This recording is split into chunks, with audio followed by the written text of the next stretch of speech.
stories of the computer industry tend to have focused on the West Coast in general and California and Silicon Valley in particular, where Apple and Microsoft came. Hurry. And occasionally histories will head to Texas because of Texas Instruments, or New Mexico, because Microsoft was based there for a while and that's where MITS operated. But the Midwest tends to get blown over. Yeah, they fly over the flyover country. So when a book about the PLATO system, which came out of the University of Illinois, came up on my radar, touting about how much of modern cyberculture came about on that system, I had to check it. By way of explanation, the PLATO system was an electronic and later computerized system for education developed at the University of Illinois Urbana campus. Science fiction fans, you hear Urbana, you're thinking, oh, isn't that where HAL 9000 was developed? Yeah, this is Arthur C. Clarke being aware of what's happening with Plato, riffing on that. The system, by its third or fourth versions, was a series of basically dummy terminals that dialed into a mainframe that originally was meant to present interactive lessons on a variety of subjects using the terminal's touchscreen-equipped plasma display, from which the friendly orange glow that the book gets its title from comes from, and forth. Now, Plato succeeded at that goal admirably, but that's not what the book is about. As with any computer system of the 70s and 80s, particularly when attached to an education institution, you get hackers in the classical sense, or experimenting with and exploring the system, trying to discover its limitations and what they can do, and ultimately trying to push it to its absolute limit. The focus of this book lies with them.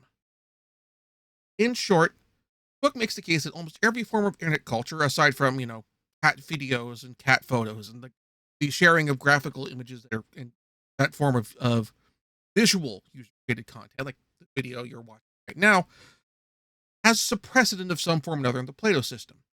Email, discussion boards, people using anonymity to discuss things that they don't want to tie their real identity to, like discussions of drug use, both in terms of advocating for or discussions of their own issues, grappling with it and contending with addiction, or for that matter, sexual identity, whether being on the being some form of LGBT, to even forms of early online gaming, including proto massively multiplayer online games. Well, not so massive. It's the Plato system was really small, but multiplayer online games that included what are something functionally equivalent to raids, fights against a enemy or group of enemies that had mechanics that the players had to figure out. But what makes this book superior to other oral histories, because this is an oral history, all the people involved in getting information from them, author Brian Deere cites all of his sources. I reviewed a while back Blake Harris's Console, and Deere, unlike Harris, has an extensive list of all the sources and interviews, organized together, both together and organized by chapter. Console Wars did not cite its sources at all. So there was a question of how much of this is 100% accurate, how much of this was Harris taking creative license based on stuff in his interviews, manufacturing a meeting or a conversation in a bar to convey information that perhaps certainly did happen, but the conversation itself not. And as someone who used Console Wars as a source for a paper in college and felt dirty afterwards due to the lack of documentation in the original work, I was very glad to see this back for the book. If you're a student who's looking into the history of computing and writing a paper on that, and you're worried that your professor is going to look at the book and say that and going to evaluate the academic rigor of the work you're citing, that is not a problem here. In short, Friendly Orange Glow has earned a spot on the list of my recommended works that I have from the history of computing, and I highly recommend check this book out. Links to where you can get it are going to be through various storefronts, not just Amazon. But anyway, it's also available in hardcover or just pick up the book. You don't have to get it from Powell's. Other booksellers are great. Getting it through, say, bookshop.org can help support your local independent booksellers. Other storefronts may also have ways to set it up to go to a specific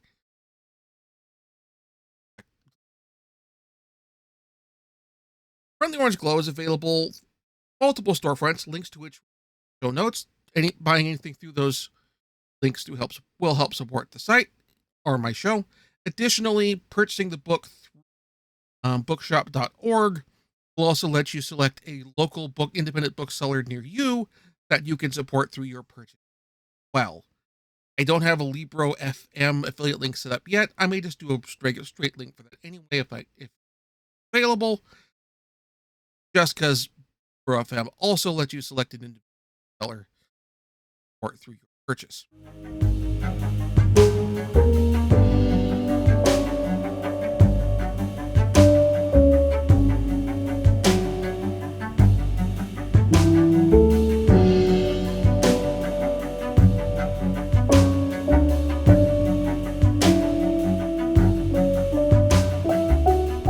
Thank you very much for watching. If you enjoyed the show, please like and subscribe. And also consider backing my Patreon. Patreon backers get episodes up to 1 week early of this show and any future Let's Plays. Also, please consider backing my Ko-fi. Tossing me a few bucks also helps support the show, and it's not a monthly obligation or anything like that.